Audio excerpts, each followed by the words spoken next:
contains two experiments. One is your Orifice meter and the other one is a venturi meter. Orifice is nothing but a small hole, so in which it is a small plate. The diameter of this plate is equal to the same of your pipeline. And this is your venturi arrangement. If you see this venturi, we have two different sections. One is a convergent section and the divergent section. This is called throat. As you imagine your nozzle, so for your nozzle you have a convergent section, divergent section, and it is connected to the throat. This line arrangement is given to measure the pressure drop in this section. And similarly, for your orifice meter also, this arrangement is given to measure the pressure drop. So pressure drop is measured with the help of U-tube manometer. See, we can measure the pressure drop by operating our flow, by giving a certain flow rate. We can see that there is a change in the levels of your mercury in the manometer. This manometer contains two different liquids, our working fluid and the other one is a mercury. Working fluid is a water and this is a mercury. So we can note down the difference clearly. If you see here, it is at 35 and it is roughly at 64. So 64 minus this 35 will gives you the difference in the two limbs of your manometer. With this difference and the density of the two liquids, we can calculate the pressure drop inside your pipeline. So now first I will explain the venturi meter and then we will move on to orifice meter. The experimental procedure for venturi and orifice both are same, but you see on the explanation.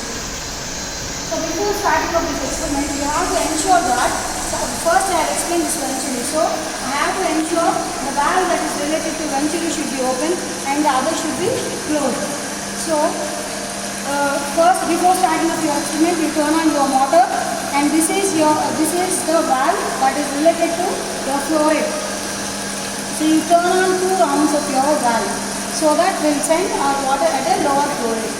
So wait for 5 minutes so that we will get the steady state flow inside this venturi. So once the fluid is flowing through it, we can observe the difference in the manometer levels. So manometer reading. So from this we will get the pressure drop inside your pipeline. So we don't know how to calculate how much volume or how much velocity of the fluid is flowing inside the pipeline. So for that we can calculate the velocity based on volumetric flow rate method. This is your collecting tank. So from this volumetric flow rate method, you have to ensure that you have to calculate the time required for 10 cm height. Once we have calculated the time required for the 10 cm height of the water collected inside the tank, we can calculate our volumetric flow rate with the help of the area of this collecting tank. So once we have completed one set of experiment, then you have to turn on this to the next higher level. So you are increasing your flow rate. So if you increase the flow rate, you can see change in this manometer rate. In that means pressure drop inside this venturi meter is changing. So you have to note down the changes in manometer reading and again you have to repeat the volumetric flow rate method for calculating velocity. So you have to calculate the time required for 10 cm height. With this height and the area of the collecting tank, we can calculate the velocity or we can calculate directly volumetric flow rate. With the help of our equation, we can calculate the venturi meter coefficient. So here we are calculating the venturi meter coefficient. So from this we will be knowing the theoretical value, theoretical flow rate and the experimental flow rate.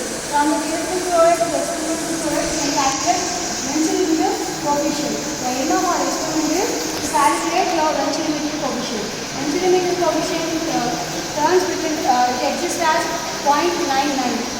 So now I will explain your orifice meter. So for orifice meter, you have to ensure the fluid is flowing through this pipeline. This is your orifice. Orifice is nothing but an opening with a small plate. So it is inserted in the middle of your pipeline. So you can see this is a pipeline provided for measuring your pressure difference. And once before starting the experiment, you have to turn on your motor and then take a 2 turns or turn two rounds of your valve so that we are operating our experiment with a lower flow rate. So once it is done, then you have to note down the reading. That is, note down the change in the level of 2 limbs of our manometer. This manometer contains 2 different fluids. One is a water and the other one is a mercury. The difference, you can see this much difference is there. So from this difference, we can calculate the pressure drop.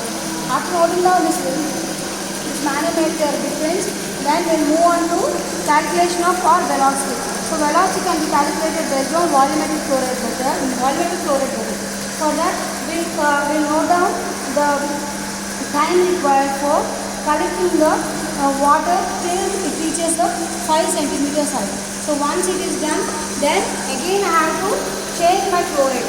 So I am changing my flow rate to the next higher level, and I will repeat the same set of experiment by noting down the manometer difference as well as time required for 5 centimeters height.